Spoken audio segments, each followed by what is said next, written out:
ભરૂચ લોકસભા બેઠક પર રાજકીય જંગ શરૂ થયું છે। ચેતન વસાવા સ્વાભિમાન યાત્રામાં ચાલી નીકળ્યા છે। ભરૂચ લોકસભા બેઠક ઉપર ચૂંટણીનો જંગ ચરમસીમાએ। ચેતર વસાવાએ ચૂંટણી પ્રચારના રણમાં ઝંપલાવ્યું છે। ચેતર વસાવાએ ગામે ગામ ફરવાની શરૂઆત કરીને ચેતર વસાવાએ ઝઘડિયાથી સ્વાભિમાન યાત્રાની શરૂઆત કરી દીધી છે।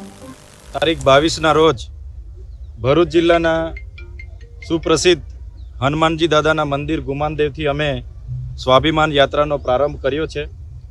આવનાર 21 દિવસ આ યાત્રા ભરૂચ લોકસભામાં ફરનાર છે અને 13મી માર્ચ જે દિવસે મારો જન્મદિવસ છે તે દિવસે દેવમોગરા માતાજીના દર્શન કરીને આ યાત્રાનું સમાપન થવાનું છે। ત્યારે અમે ભરૂચ લોકસભાના દરેક વિસ્તારોમાં ફરવાના છે, લોકોને મળવાના છે, એમની સાથે તંદુરસ્ત ચર્ચાઓ કરવાના છે અને આવનાર લોકસભામાં વધારે ને વધારે લોકોનું જન સમર્થન અમને મળે અને લોકસભા અમે જીતીએ એ તરફ આજે શુભ શરૂઆત કરીને અમે આગળ વધી રહ્યા છે। આ અમારી સ્વાભિમાન યાત્રા છે।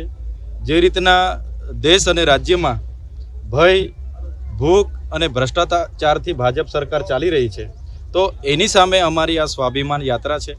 ઘણા લોકોને જમીનો છીનવવામાં આવી છે, ઘણા લોકોને જીઆઈડીસી, જીએમડીસીમાં નોકરી નથી મળી રહી, ઘણા વિસ્તારમાં જે નર્મદાના પૂરો આવ્યા હતા અને ઘણું નુકસાન થયું ઘર વકરીને, જાનમાલને, છતાંય વળતર નથી મળ્યું।